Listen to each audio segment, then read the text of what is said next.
디모데전서 묵상을 해가며 디모데와 저의 마음을 공감대를 형성하기 위하여 여러 가지 부분에 있어서 생각하는 중입니다. 디모데는 사실은 오늘 말씀을 읽을 때 여러 가지 고민이 들었을 것 같아요. 왜냐면은 5장 1절에 보면 늙은이를 꾸짖지 말고 권하되 아버지에게 하듯하며 라고 하는데, 사실은 디모데는 아버지가 일찍 돌아가신 가정이지 않습니까? 그렇기 때문에 어르신을 아버지처럼 하라는 말이 굉장히 당황스러웠을 수 있어요. 왜냐하면은 저 또한 아버지가 일찍 돌아가셨기 때문에 어르신을 아버지처럼 모셔야 된다라고 하면 사실 좀 물음표가 있거든요. 본 적이 있어야 주변에서 이제 곁다리로 보기는 하고 상식적으로 좀 도덕적인 기준에서 이해할 수는 있죠. 근데 그래도 이 부분이 부담되는 게 좀 저도 사실이에요. 그런 부분들이 있습니다. 젊은이에게는 형제에게 하듯 하라, 늙은 여자에게는 어머니에게 하듯 하라, 젊은 여자에게는 온전히 깨끗함으로 자매에게 하듯 하라. 1절, 2절이 이렇게 기록되어 있는데, 사실 모든 사람들이 형제, 자매, 부모에게 하는 게 조금씩 다르지 않습니까? 디모데는 지금 어머니 소위 말해서 내던지고 사역지로 온 거예요. 지금 늙은 여자한테는 어머니한테 하듯 하라 라고 한다면 디모데에게 있어서 어머니한테 하는 게 무엇이겠습니까?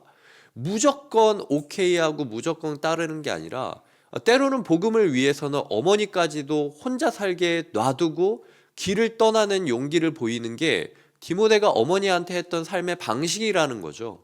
그렇기 때문에 우리가 이거를 단순한 도덕적인 기준으로 여길 것이 아니라 그냥 효도해라 라는 걸로 여길 것이 아니라, 디모데가 바울로부터 이 말을 들었을 때 어떤 생각을 했을지에 대해서 조금 고민할 필요가 있다라는 것입니다.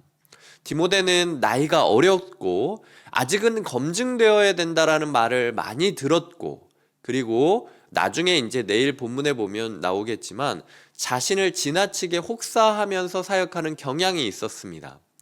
바울이라는 좋은 스승을 두었고, 그리고 자신을 믿고 떠나보내 주었던 어머니와 할머님을 가지고 있던 믿음의 가정이었어요. 하지만 그렇다고 그 어머니와 할머님이 자기로 인하여 혜택을 입는 것은 하나도 없고, 사실은 나는 외롭게 사역지로 던져지는 것, 그것이 디모데가 살아가는 삶의 방식이었습니다. 그런 부분에 있어서 저 또한 저와 디모데의 유사성을 보이면서 깨닫게 되면서 1절과 2절을 묵상하게 되는 것이죠. 우리가 가족 같은 교회가 된다라는 것은요, 모든 것을 이상적인 그런 게 아닙니다. 저에게 있어서 가족은요, 어쩌면 성도님들에게 있어서 너무 먼 존재처럼 느껴지는 거리감일 수도 있어요. 왜냐면은 저는 사실은 가족보다 사역이 우선이고 그걸 가족들이 다 알고 동의하고 있거든요. 그래서 어쩌면은 인간적으로 채워주지 못하는 게 분명히 있는데도 불구하고 사실은 가족들이 다 배려해주고 희생하면서 이 자리에 선 것이고, 그리고 그게 제가 배웠던 목회였습니다. 이재철 목사님도 그렇고 이찬수 목사님도 그렇고, 사실은 뛰어가는 사역자의 모습을 통하여 가족이 신뢰감을 가지고 기도로 회복되는 게 우리가 생각하는 소위 말해서 구시대적인, 하지만 가장 고리타분하지만 가장 본질적이라고 느낄 수 있는 사역자 가정의 헌신을 담보로 하는 거기 때문에 1절, 2절에서 가족처럼 대하라 라고 이야기하는 것이 꼭 그렇게 인간적으로 따뜻하고 막 호의 있는 관계는 아니에요. 왜냐면은 내일 본문에서도 보면은 나이 많은데도 맨날 술 마시고 술 못 끊고 이러는 사람이 있으면 지도자에서 내리라 라고 얘기를 하거든요. 아버지처럼 여기라고 하면서 어머니처럼 여기라고 하면서 그래야 된다는 거예요. 그렇기 때문에 우리가 오늘 말씀을 보았을 때 도덕책처럼 여기지 않으셨으면 좋겠습니다. 나는 부모님을 왜 이렇게 대하지 못할까? 나는 교회 어르신들을 왜 이렇게 대하지 못할까?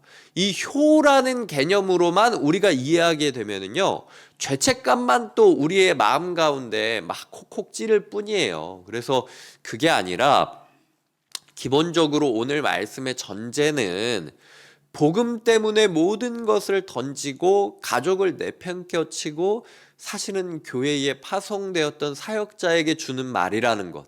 그렇기 때문에 우선순위가 인간 관계에 있는 것이 아니라 하나님과의 관계에 먼저 두고 있다라는 사실을 기억하면서 하나님과의 관계를 본질적으로 두되 그 위에서 어르신을 꾸짖지 말고 권하되 아버지처럼 하고, 젊은이는 형제처럼 하고, 나이 든 여성분에게는 어머니에게 하고, 젊은 여자에게는 온전히 깨끗함으로 자매에게 하듯 하라 라고 이야기를 하고 있습니다.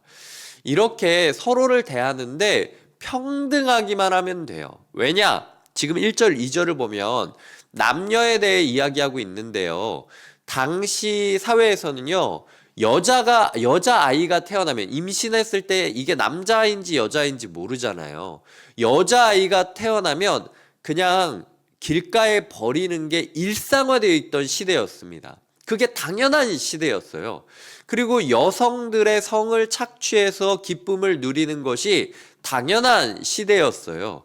그렇기 때문에 오히려 이 구절을 봤을 때 나는 왜 교회 안에서 이렇게 모든 사람들과 가족 같은 관계를 맺지 못할까? 이걸로 고민할 게 아니라 당시 사회에서 여성임에도 불구하고 기존의 인간관계와 똑같이 복음 위에서 서로를 존중하는 태도를 가졌다면 혹시라도 내가 우리 교회 안에서 그런 부분에 있어서 저 사람한테까지라도 똑같이 대할 수 있을까를 고민하는 것이 오히려 건강한 고민이라는 것이죠.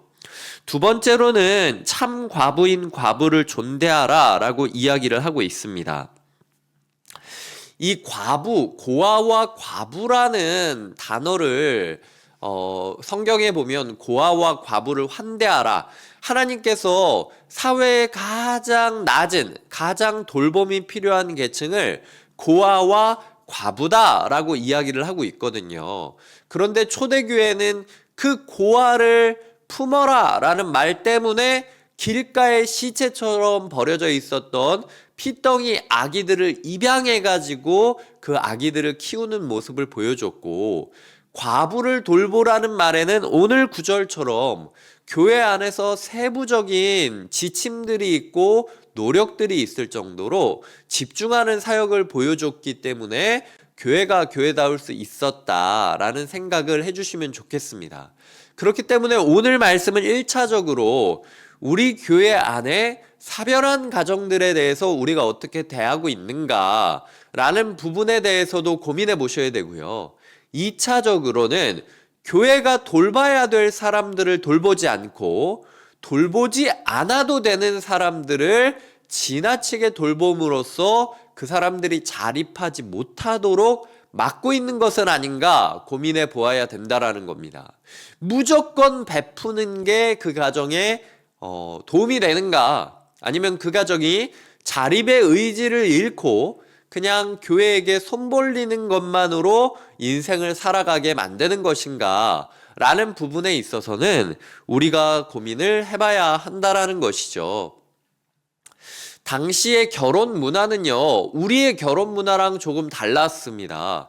우리는 남자와 여자가 감정적인 교류를 맺고 그리고 결단을 하면 집안을 설득하는 것이 현대의 결혼 문화인데, 당시의 결혼 문화는요, 집안끼리 정략 결혼하는 게 당연한 거였습니다. 그리고 연애 결혼을 하는 건 너무 특이한 케이스였어요.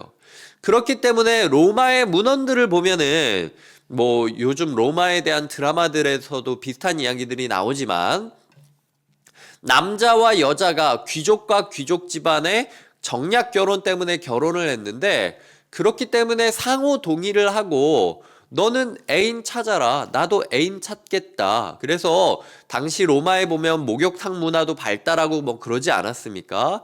동성 간에 이성 간에 자기가 원하는 사람들이랑 아니면은 신전의 여사제들과 관계를 맺고 서로 애인을 만드는 게 너무 익숙한 상황이었어요. 그게 아니면은 그냥 동거하던 시대가 이 당시의 시대였습니다. 연애 결혼은 너무 흔치 않았다라는 거죠. 그런 시대 가운데 남자와 헤어져 있지만 그럼에도 불구하고 애인이 있을 수도 있어요. 사람 가운데. 그게 일상적인 시기입니다. 그렇기 때문에 젊은 과부는 검증 절차를 거친 후에 도와줘야 된다라는 식으로 이야기하는 게 나이 어린 사람 무시하자는 게 아니라 아까 얘기했던 것처럼 이 사람이 자립할 수 있는데도 교회의 돌봄만을 생각하면서 일어날 용기를 잃어버린 게 아닌가라는 질문. 그리고 이 사람이 법적으로는 이혼했지만 법적으로는 남편이 떠났지만 실제로 애인들이 있는 거 아니냐라는 질문 앞에서 당시 사회는 검증받아야 했다라는 거예요. 그래서 보시면은 4절에 보면은 받기만 하는 사람이 아니라 보답할 줄 아는 사람을 과부라고 불러야 된다.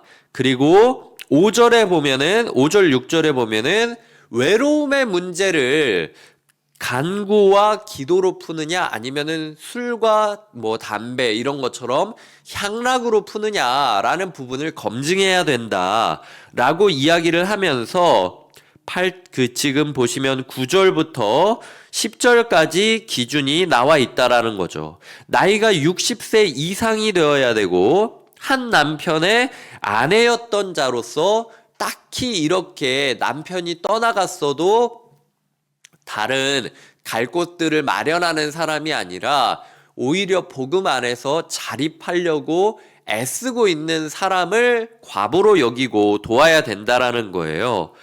없다고 할지라도 선한 행실을 보였던 사람이 있어야 되고, 그리고 자녀를 버리지 않고 끝까지 붙잡고 있는 사람이어야 되며, 나그네라 할지라도 호의와 환대를 베풀어 준 사람이었기 때문에 그 또한 호의와 환대의 대상자가 될 수 있다 라는 이야기를 하면서 교회가 일방적인 마치 그냥 복지해 주는 것이 당연한 식으로 가는 것을 굉장히 경계하고 있음을 오늘 말씀은 볼 수 있다라는 것이죠. 그래서 나중에 보면은 이미 사탄에게 돌아간 자들도 있다라고 이야기를 하면서 자신이 이렇게 남편을 떠나보내고 있었던 시간 가운데 교회에게 받는 것이 당연하다고 생각해서 왜 요번에는 안 줘? 라는 식으로 이야기를 하면서 오히려 시험에 빠지거나 아니면은 교회에게서는 호의와 환대를 받지만 그럼에도 불구하고 자기 외로움을 술이나 쾌락이나 아니면은 다른 즐거움으로 기도와 간구가 아닌 다른 즐거움으로 얻으려고 하는 사람들이 있기 때문에 교회가 검증 절차를 가져야 된다라는 거죠. 저는 오늘 말씀을 보면서 몇 가지를 생각하게 되었습니다. 첫 번째, 그냥 말씀을 읽을 때 도덕책으로만 우리가 읽는 것이 아니라 이 말씀을 처음 받았던 사람들이 어떤 마음일지를 헤아리면서 읽어야 말씀을 바로 볼 수 있다. 두 번째, 과부라는 한 단어를 이렇게 길게 묘사하면서 교회가 고민했듯 말씀 한 구절에 우리가 이렇게 길게 고민하면서 말씀을 말씀답게 살아가기 위하여 애쓰고 있는가? 세 번째, 우리의 삶 가운데 정말로 교회가 사랑의 공동체로 가족같이 살아가고 있는가?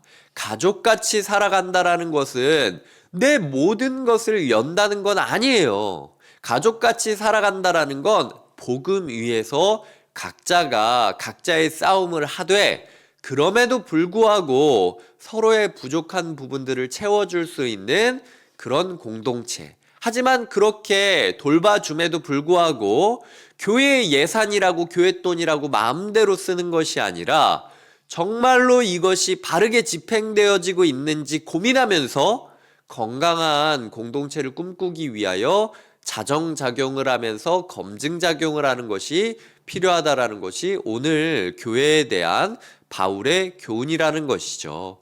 이런 교훈들을 기억하시면서 곁에 있는 교회가 그저 막 인간적으로만 따뜻한 공동체로 끝나는 것이 아니라 복음 위에서 함께 싸우는 전우애가 넘치는 공동체가 되었으면 좋겠고요. 그 전우애 위에서 서로를 돌봐주고, 그리고 때로는 목사님, 교회분들 저는 안 해주셔도 돼요. 저 돌볼 그 여력으로 다른 어려운 사람들을 돌봐주십시오. 라고 얘기하게 되는 일들이 많아져야 된다라는 겁니다. 근데 이미 제가 우리 교회 안에서 거의 3년 동안 있어 보면 성도님들이 다 이래요. 뭘 해주려고만 하면은 자기는 괜찮다라고 이야기를 하시면서 오히려 물러서시지, 나 무조건 챙겨줘야 되는데 왜 안 챙겨주냐라고 얘기하시는 분은 없어요. 그런 부분에 있어서 제 마음에 또 감사가 있습니다. 그런 마음으로 우리 교회 가운데 어떻게 돌봐야 될 사람을 돌볼 수 있을까? 혹시 소외된 사람이 있는 것은 아닌가 한번 고민해 보시면서 오늘 하루는 주변을 돌아보셨으면 좋겠어요. 나는 내 일상에 바빠서 전혀 챙기지 못했는데 생각해보니까 저분 좀 돌봐드려야겠다라고 생각이 된다면 개인적으로 돌보셔도 되고 공동체적으로 화두를 던지셔도 됩니다. 그런 부분에 있어서 우리가 건강한 교회를 만들며 함께 싸워갈 수 있도록 기도해 주시고 축복해 주시길 주님 이름으로 부탁드립니다. 기도하시겠습니다. 하나님, 오늘 말씀을 통하여 우리 교회 가운데 돌봄받아야 되는 가정이 정당한 돌봄을 받게 하여 주시고, 그저 교회의 호의와 환대를 누리고 당연한 것으로 여기는 것이 아니라 그 호의와 환대를 하나님이 주시는 또 다른 사명으로 여기고 나 또한 사랑을 부어주는 선순환의 역사가 있게 하여 주시옵소서. 예수님의 이름으로 기도드립니다. 아멘.